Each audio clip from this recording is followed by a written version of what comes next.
بسم الله الرحمن الرحيم. يا أيها المدثر قم فأنذر وربك فكبر وثيابك فطهر والرجز فاهجر ولا تمنن تستكثر ولربك فاصبر فإذا نقر في الناقور فذلك يومئذ يوم عسير على الكافرين غير يسير. ذرني ومن خلقت وحيدا وجعلت له مالا ممدودا وبنين شهودا ومهدت له تمهيدا ثم يطمع أن أزيد كلا إنه كان لآياتنا عنيدا سأرهقه صعودا إنه فكر وقدر فقتل كيف قدر ثم قتل كيف قدر ثم نظر ثم عبس وبسر ثم أدبر واستكبر فقال إن هذا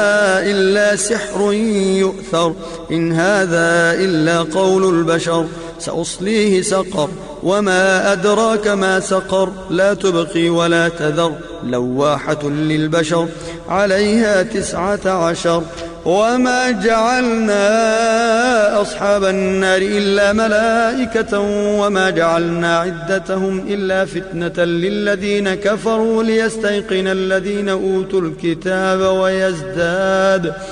ويزداد الذين آمنوا إيمانا ولا يرتاب الذين أوتوا الكتاب والمؤمنون وليقول الذين في قلوبهم مرض والكافرون ماذا أراد الله بهذا مثلا كذلك يضل الله من يشاء ويهدي من يشاء وما يعلم جنود ربك إلا هو وما هي إلا ذكرى للبشر كلا والقمر والليل إذ أدبر والصبح إذا أسفر إنها لإحدى الكبر نذيرا للبشر لمن شاء منكم أن يتقدم أو يتأخر كل نفس بما كسبت رهينة إلا أصحاب اليمين في جنات يتساءلون عن المجرمين ما سلككم في سقر قالوا لم نك من المصلين ولم نك نطعم المسكين وكنا نخوض مع الخائضين وكنا نكذب بيوم الدين حتى أتانا اليقين فما تنفعهم شفاعة الشافعين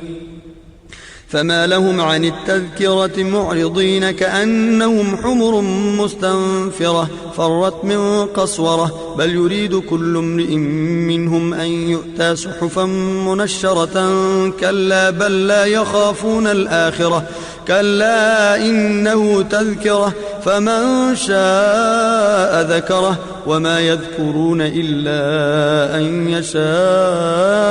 الله هو أهل التقوى وأهل المغفرة